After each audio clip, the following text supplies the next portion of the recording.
사사기 14장서부터 16장은 삼손의 초기 행적을 기록한 부분입니다. 그 중에 오늘 14장을 보게 되어지는데, 이 14장은 삼손이 이제 태어나서 청년기를 맞이합니다. 이제 성장해서 청년기가 되어지는데, 그 청년기 때에 그의 모습을 보여주고 있습니다. 자, 그런데 삼손의 청년기는 우리를 아주 놀랍게 만들어 버립니다.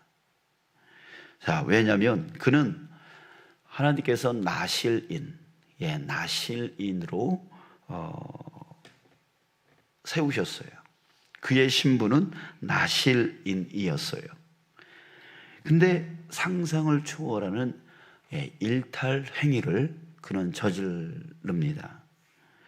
삼손이 한 여자를 보고 이제 집에 돌아와서 부모에게 그 여자와 결혼하겠다고 고집을 피우는 거예요.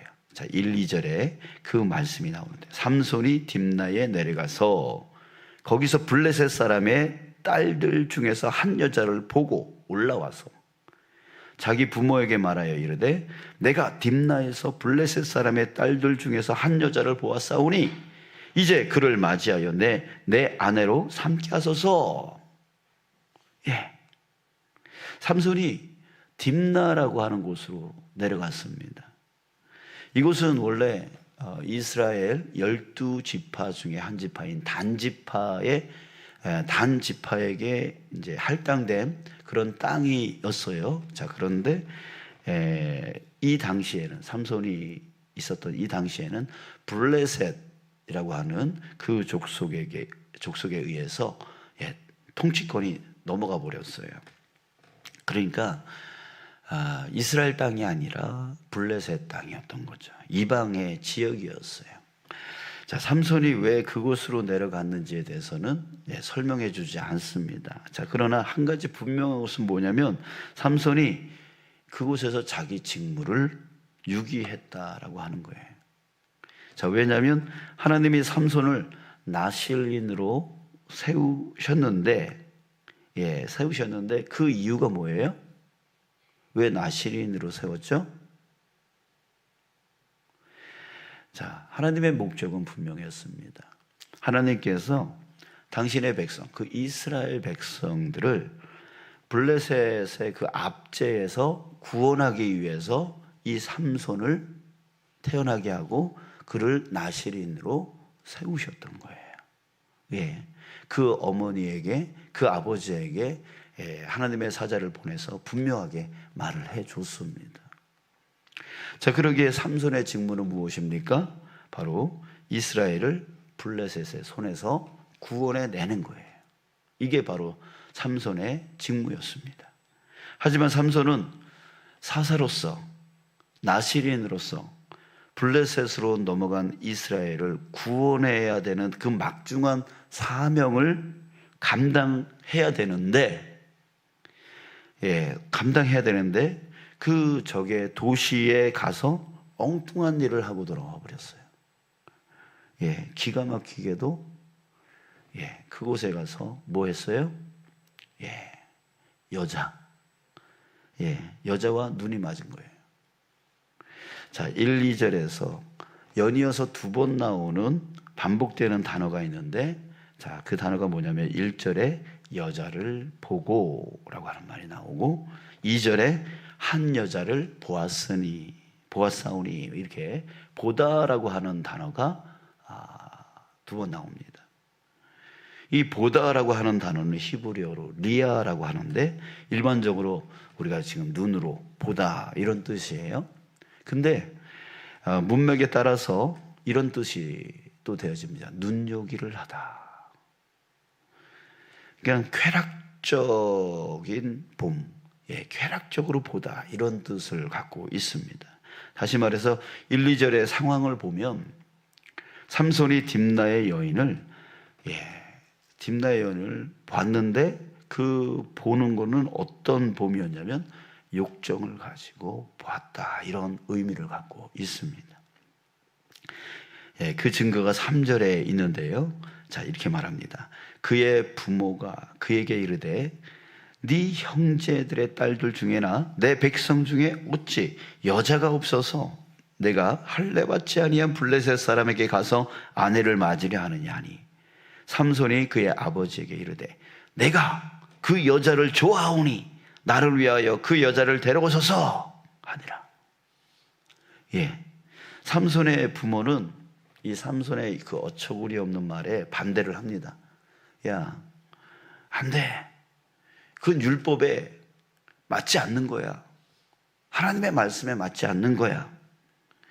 율법은 이방인과의 그 혼합 결혼을 금하고 있습니다. 근데 삼손은 물러서지 않았어요. 율법은 그에게 개의치 않아. 뭐 이렇게 신경 쓸 일이 아니었어요. 그는 그저 자기 감정만 내세웠어요. 내가 그 여자를 좋아하오니 나한테 좋다니까요. 내가 좋아한다니까요. 이 구절을 영어 성경 NRSV라고 하는 영어 성경으로 보면 이렇게 번역하고 있습니다. 나를 위해 그녀를 갖게 해주세요. 그녀가 나를 즐겁게 해주기 때문입니다. 나를 즐겁게 해주기 때문이다.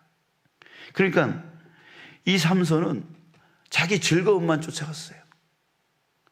자기 즐거움. 저 여자가 나를 즐겁게 해주니까 나는 저 여자와 결혼할 거예요. 그가 블레셋 여인이든 이스라엘 여인이든 전 상관이 없어요. 하나님의 말씀이든 뭐든 상관이 없어요. 나는 내가 즐거운데, 내가 기쁜데, 내가 좋아하는데 그게 뭔 상관이에요? 하면서 그 여자를 데리고 와달라고, 그와 결혼하겠다고 그렇게 외치고 있는 것입니다. 여러분, 이 삼손의 삶을 보면서 여러분 어떤 생각이 드십니까? 어떤 생각이 드세요? 딥나에 내려가서 민족을 구원해야 되는 사람이 여자를 정욕의 대상으로 보고 그 여자를 아내로 삼겠다고.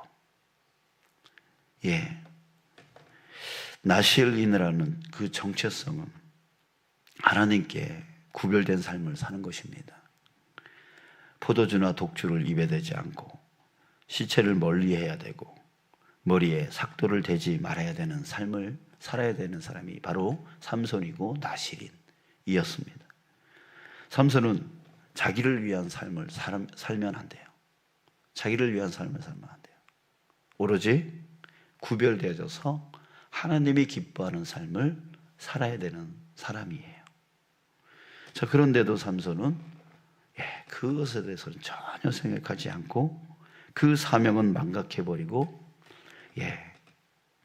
그 나실인의 삶을 살지 않습니다. 자, 사랑하는 여러분, 이 시대에도 하나님께서 나실인을 세워 놓으셨습니다.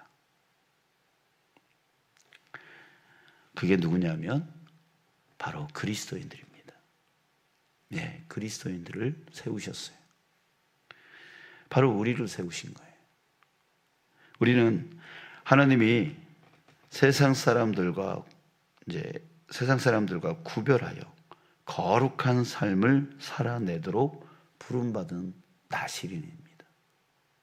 그래서 우리는 세상 사람들과 구별된 삶을 살아야 돼요. 그걸 우리는 거룩이라고 해요. 그래서 하나님은 우리에게 거룩하기를 원하세요.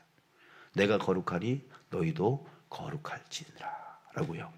그 거룩한 삶을 사는, 또 그렇게 거룩한 삶을, 그 구별된 삶을 살게끔 우리를 구별해 주신 이유는 뭐냐면 바로 삼손을 통해서 이스라엘 백성들을 블레셋에서 구원해 내려고 하셨듯이 하나님이 우리를 그리스도인으로, 이 시대의 나실인으로 우리를 세우신 이유는 바로 우리를 통해서 이 땅에 저 죽어진 영혼을 구원해내기 위해서, 사탄 악한 마귀가 붙들고 있는 이 세상 가운데서 저 영혼들, 하나님의 백성을 구원해내기 위해서 우리를 구별해 주신 거예요.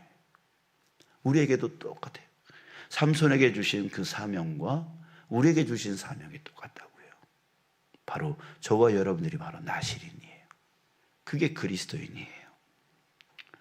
예수님께서 우리에게 너희는 세상의 빛이다, 너희는 세상의 소금이다 라고 말씀하신 의미는 바로 그 나시린의 의미를 갖고 있는 겁니다. 첫째, 구별된 자라는 뜻이고요.